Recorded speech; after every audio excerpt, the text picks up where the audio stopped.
究竟是什么东西，让打野专家吓得上蹿下跳？原来是他和当地土著发现了一个巨型豪猪洞，两人合作半天，最后也只拔掉了豪猪的几根刺。贝爷趴下观察洞内的情况，发现顶部聚集了很多蝙蝠，没办法，他们只能继续往里挖，等把蝙蝠全部赶出去，这才探进半个身子，发现豪猪已经被逼到尽头，无路可退。尝试着用棍子敲打豪猪，却发现他把所有的刺都竖起来准备攻击。这时旁边的土著小哥给贝爷出主意，让他伸手进去拉出来。听到这话，贝爷整个人都呆住了，以为对方在逗他，但看到土著小哥一脸认真后，这才犹犹豫豫的决定尝试一下。不过不是用手，而是用木棍使劲捅豪猪，尊严受到挑衅，愤怒之下猛冲出来，却中了贝爷的诡计，一脚精准的将他按倒在地，然后利用木棍送其领了盒饭，一套行云流水的操作，顿时赢得了土著人的热烈掌声。而这头20斤的豪猪，就是贝爷和土著人的午餐。告别大家后，继续踏上求生之旅。在沙漠中，水是生存的关键。眼前这条干枯的河床，可以清晰的看到有水流过的痕迹。虽然地面被毒辣的太阳烤得干硬开裂，但根据以往的经验判断，旁边的植被如此清脆，地底下肯定有水源。二话不说，找块阴凉地开挖。等挖到20厘米的深度时，泥土开始变得湿润起来。紧接着把袜子脱下来，按照老规矩把它们塞进里面，使劲按压吮吸溢出来的水分，冰冰凉凉，还有一股酸味，十分解渴。狠狠地摄取了一些水分后，继续往前走。贝爷要穿越一片被烤干的湖床，漫天黄土一望无际。正当他担心会在长途跋涉中缺水而亡时，幸运地发现了一堆超轻飞行器的零件。短暂思考片刻后，心中有了一个大胆的想法，把散落的滑轮和铁棍组装成荒漠战车。为了验证自己的想法，又扬起巨大的降落伞。不出所料，风力会使劲拖着人往前跑。一切准备就绪，贝爷抓紧降落伞，坐上了战车。此车全靠风力驱动，上天入地无所不能。刚开始，他还在为自己的聪明才智怡然自得，可忘了没有搭载刹车系统。在前进了一段时间后，不断加强的风力使车轮都快干冒烟了。一个不留神，意外发生。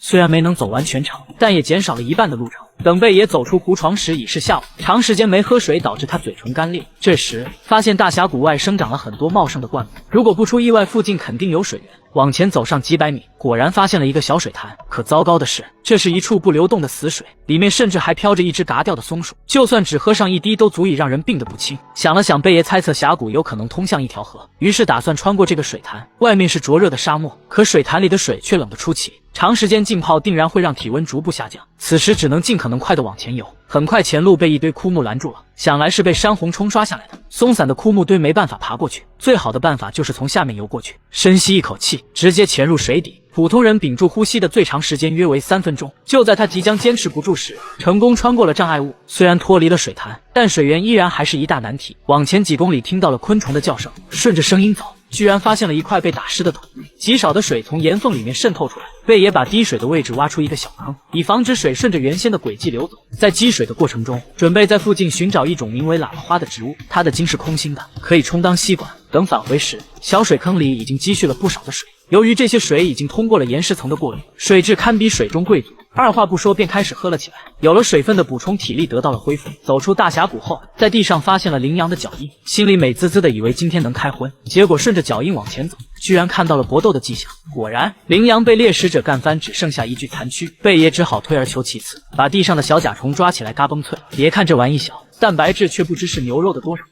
在沙漠中，植物的汁液虽然能提供一些水分，但其中的一些却极具欺骗性。这个看起来很像仙人掌的东西是大戟，里面白色的汁液含有毒素，如果不小心碰到眼睛，哪怕一丁点都有可能失明。所以遇到这种植物时一定要远离。在炎热的沙漠环境下求生，人体每个小时会消耗1升的水分。据说棕榈树的脚下蕴含水资源，渴了一天的贝爷决定尝试下，可挖了10几分钟依旧是烫手的沙粒，不得已只好改变主意，制作一个露水坑，在坑里铺上一层棕榈叶，接着把大小不一的石头堆叠放在上面。夜晚气温会急剧下降，等到第二天太阳升起时，外面的热量与冷却的石头接触就会产生露水。就这样眼巴巴的等一夜。次日清晨，他满怀期待的掀开棕榈叶，却发现露水少得可怜，但总比没有好，只能使劲吮吸，不放过一丝水分。贝爷的目标是穿越沙漠前往大西洋，途中抓到了一条小鲨鱼。这个小家伙在沙子里比鱼儿游的还要快，甚至还能钻到1米深的地方逃避追击。他决定将其放进沙子里，为大家表演助兴。好家伙，一眨眼的功夫就瞬间消失不见，穿着天然的吉利服，完全跟沙子融为一体。打野专家在沙子里不停地翻找，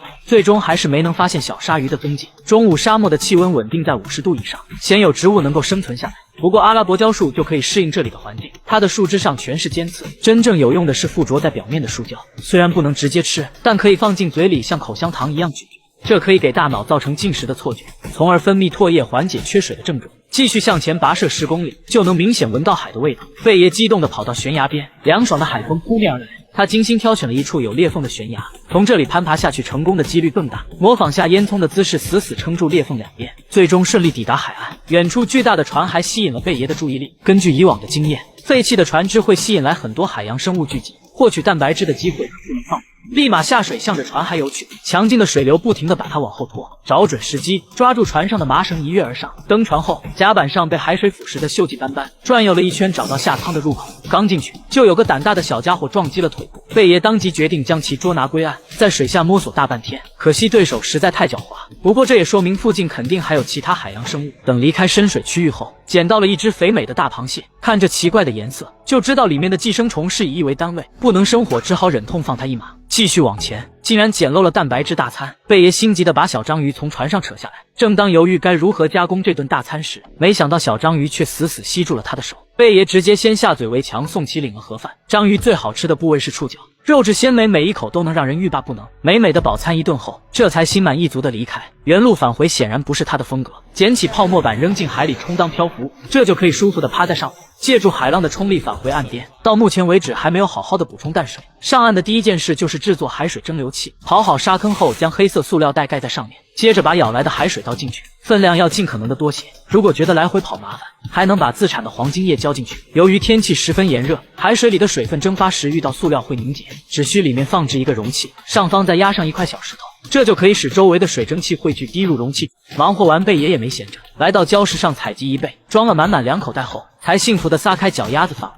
眼瞅着天色渐晚，找了处岩石安营扎寨，刨个沙坑当做床，把枯木围在四周隔开海风，就得到了一个漏风漏雨的豪华观景房。忙活了一天，赶紧升起火堆做饭，将一贝丢进火中炭烤。没过多久，香喷喷的海鲜晚餐就好了，鲜甜多汁，富有嚼劲，是他这2天来吃过最美味的食物。等待了一个晚上，迫不及待地揭开塑料膜，大概得到了50毫升的淡水，分量少的只够润喉。由于白天的气温炎热，不能顶着大太阳等蒸馏，只好沿着内陆寻找水源。等时间来到中午，贝爷幸运地发现了一个小水坑，可四周白花花的结晶岩却让他高兴不起来。浅尝一口，齁咸的比海水还要上头，得不到水分的补充，只好将目光转移到金碧灌木。这种植物的叶子很像金币，内部富含水分，把叶子攥在手心里用力挤压，汁液就能顺着手指流进嘴里。虽然又苦又涩，但却是沙漠中珍贵的可饮用水。